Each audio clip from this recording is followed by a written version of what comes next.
gonna be a hard one, Mark. Gotta pay attention.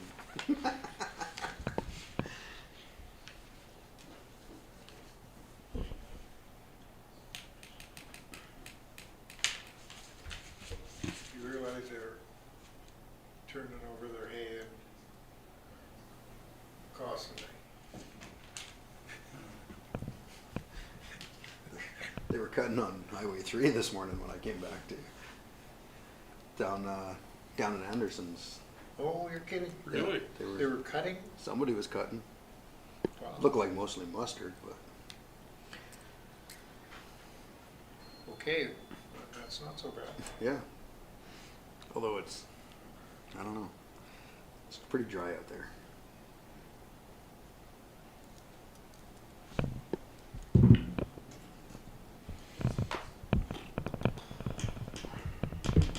Your dad's a ways away yet, isn't he? Cutting? From, yeah. I don't think we're cutting. They say he's way. Yeah, he's at 7 arm. Did you find them? They might have went next door. Why do you take your water home to Danny's? Yeah, it's gotta use sweet. Call the meeting to order. I want to acknowledge the Similkameen Valley in which we learn, work, and organize as the ancestral, traditional, and unceded territory of the Similkameen people, home of the Upper Similkameen Indian Band. Before we adopt the agenda, we're going to make two amendments. The first one will be 11.1, Town Hall Security Upgrades. It's a report from the CAO. And the Bridge Street Plaza status report, we're going to move to the Committee of the Whole next week so that Councillor Gould can be here for that as well. With that, is there a motion to accept the agenda as, thank you, Councillor McLean. Councillor Willis, all in favor? Carried. Thank you. Adoption of the May 21st regular meeting of council minutes. Mr. Mayor? Thank you. Councillor Willis, seconded. Councillor McLean, heirs or omissions? All in favor? Carried. The minutes from the May 26th special meeting of council. George. So moved, Mr. Mayor. Thanks, Councillor Elliott. Seconded. Thanks, Councillor McLean. Any errors or omissions on those ones? All in favor? Carried. Thank you. I think I was asking you guys to sign over the deed to your house. We'll go right into 6.1, which is sprinkling regulations. Jared. It's all yours.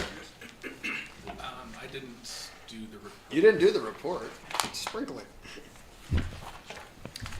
I can speak to it. Okay. So our bylaw for the different stages for sprinkling regulations states that council must make the changes to them.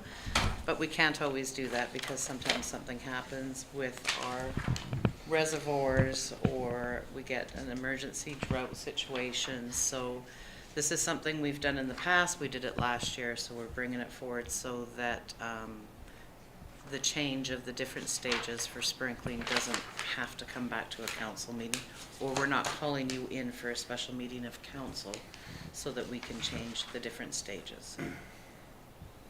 Perfect.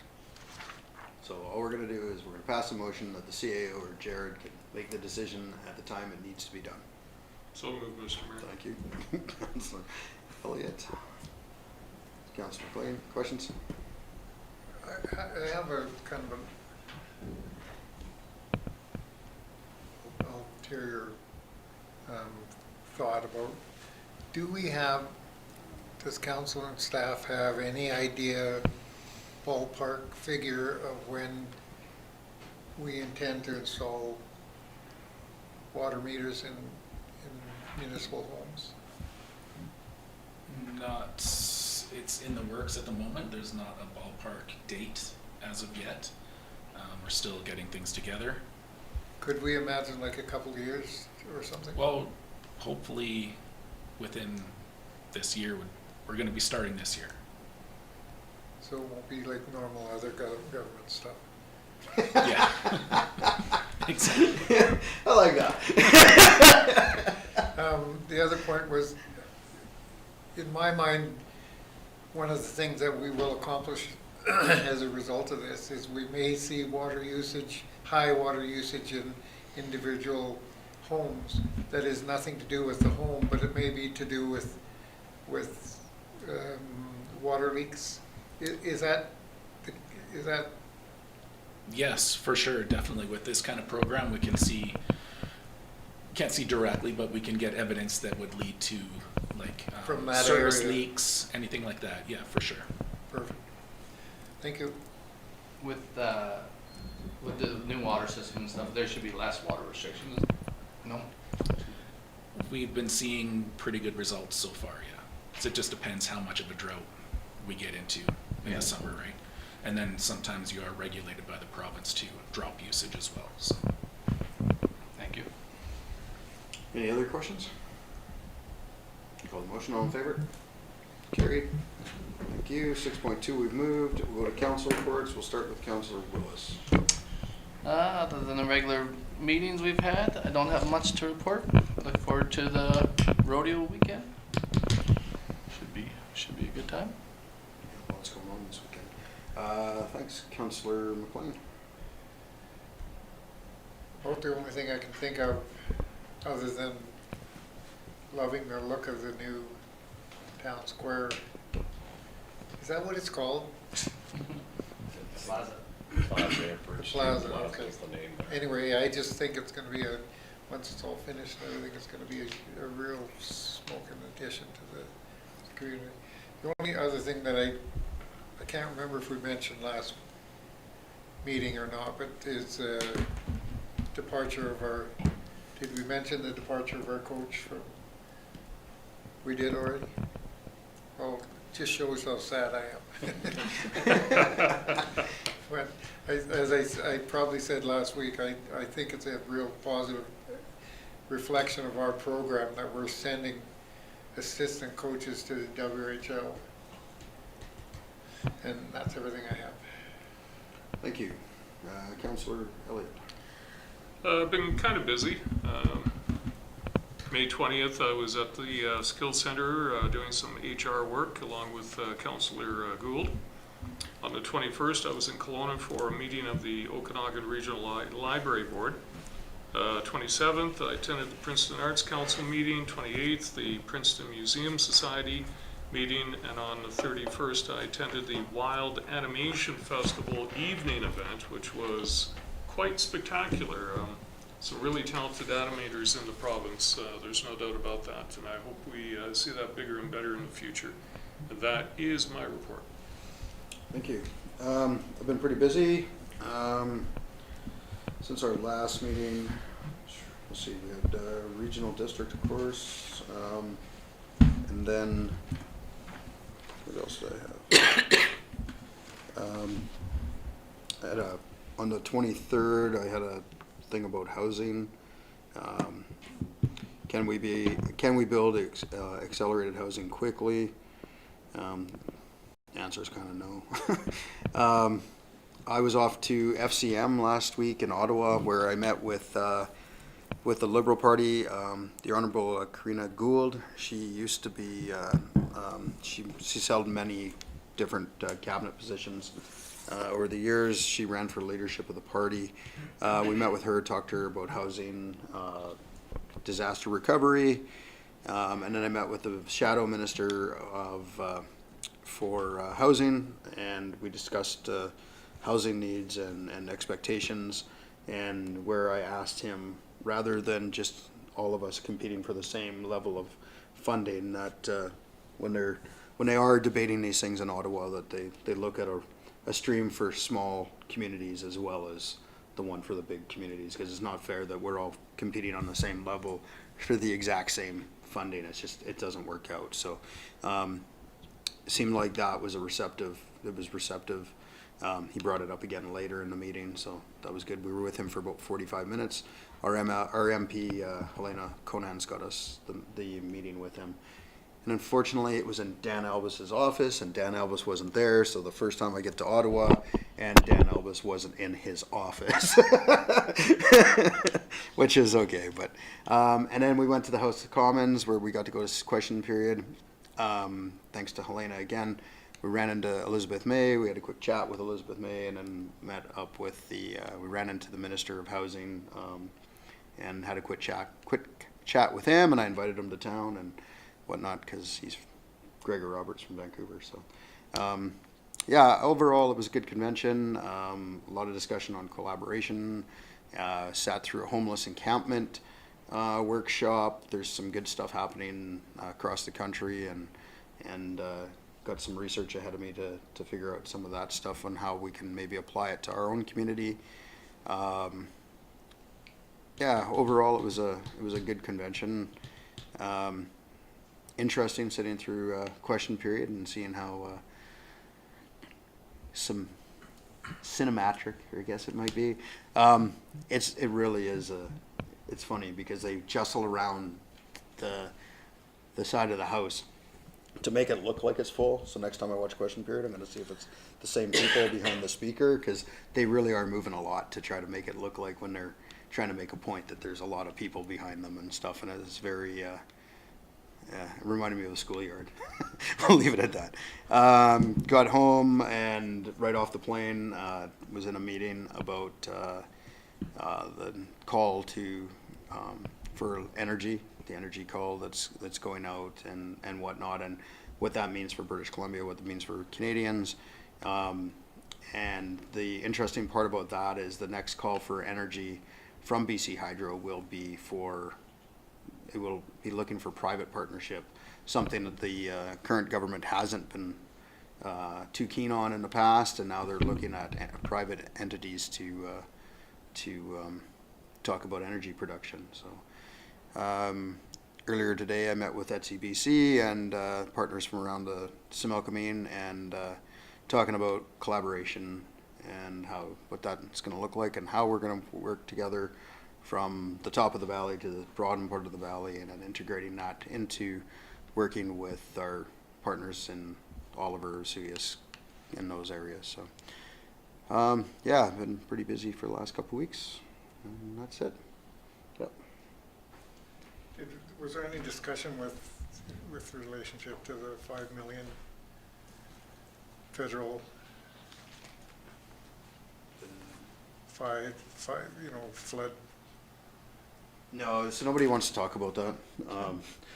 No, and that's what we kept bringing up, right? And when I talked to MP Gould, my emphasis really was on disaster recovery and adaptation, resiliency, and whatnot. And it's, I tried to hammer home the point that it's great that the federal government comes out with these programs, but those of us that have been through these disasters, we're being forced to compete against the Montreals and Torontos and everybody else who haven't gone through the same thing that we've gone through. And that before we even start talking about those people, there needs to be a stream of funding for the rest of us. And until we start talking about that, there's no way for us to even get back on the same playing field. And I talked about that with the opposition as well. They talk a big talk, but really at the end of the day, we need everybody to realize that communities like Princeton and Merritt and Lillooet and everybody, we're not even playing in the same ball game as them. And until they give us the ability to get back on the same field, there's no point in having that conversation. So they all nodded their head and they all said yeah. But I mean, at the end of the day, I don't know I'll be honest, I don't know if the willpower is there to fix those problems. There's green infrastructure money through FCM, and there's these other streams, but they're not going to cover what we need. They're small grants in comparison to what the real value of the work needs to be done. And when you put that back on them and say, yeah, that's great, it's a few $1 million, but we need 50 million before we start.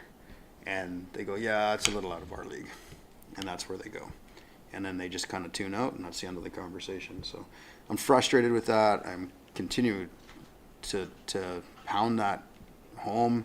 I don't think it should be all up to the province. I mean, the province has been there and helping us, and they're working with us, but I mean, when the whole province is in the same boat as us, and we're already at $14 billion deficit this year, like, the feds need to come to the table. So I keep hammering that home, and maybe one day they'll listen. You never know what they might be taking away from that, but it may not be evident immediately, but when you keep taking it to them Yeah. there's a chance that some might come out of it. I hope so. I really do. There's some, I want to be optimistic with this new government that they're going to listen to us. There's some people there with local government experience, and they're in some pretty key positions, right? The mayor of Vancouver is now Minister of Housing.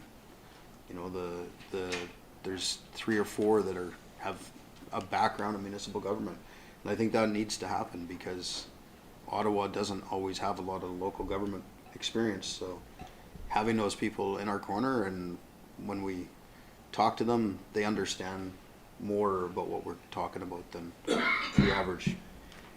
If you listen to it's somewhat true from what the Prime Minister talks about, we're gonna build homes, we're gonna build homes. Well, the other thing that they're talking about is industry, creating industry in that. Well, you're talking about here, you got a mine expanding 200 or 300 people and needing homes. It's kind of a combination of both things that he's speaking about. So there's a possibility that something might come out of it. Yeah, and there were a few modular home, because that's the focus of the Prime Minister is the modular homes. And there was a few modular construction companies there. And I gave them my business card and told them we have some cheap land that we'd be happy to house them in. So always trying to make the deal. But everybody seems really optimistic with the direction that's going on in Ottawa right now. So if there's nothing else, we'll move on to the next one. And that's 8.1. We have a letter from our MLA about to the BCUC letter regarding Fortis BC's plan. So that's just a motion to receive and file that one. Thank you, Councillor McLean, Willis. Any comments? All in favor? Carried. Last one is, before we go in camera, will be 11.1 Town Hall security upgrades, and I'll just pass this right over to Jared, Sure. Lyle, whoever. There's been many examples in the province in the last little while of people accessing public buildings in an aggressive or threatening manner, putting staff at risk. There's a good poor example in Karamis where someone actually broke in through the front door and into the office area, and actually there was municipal staff there that were actually injured in an altercation there. Unfortunately, Princeton is not immune to that. We've had a few instances where people have come in kind of aggravated and blown by staff and accessed parts of the building where they're not permitted or wanted. We've got staff working alone upstairs here with very limited egress if there was an incident, and recently we've had someone removed from the building with RCMP assistance, and so it seems like it's the sign of the times that we're in. I don't know if it's due to mental health or just aggression or aggravation or what, but people seem to be acting out a little bit more hostility-wise, and our goal here is to make sure that we have a safe environment for our staff to work in, and we provide good service in a safe atmosphere. So I did challenge staff to put together a bit of a plan to come up with a way of making the building a little more secure and provide more safety for our staff. So I'll turn it over to Jared, because Jared actually been working on this program and has come up with a good plan. Unfortunately, it's a little bit expensive, but it's something that I feel we need to do. All right, thanks. Yeah, so basically what it boils down to is the plan would be to add 2 dividing walls, one downstairs and one upstairs. So the downstairs one would go in between the 2 reception windows. It would have a security door with fob access, and then we would have to rearrange a couple doors down there as well. Upstairs, we would construct a wall at the top of the stairs here, and also the security door and key fob access as well. The total project comes in at just over $55,000, and we're just asking council's approval to move ahead with this project. Questions? I think the only comment I'd make, when you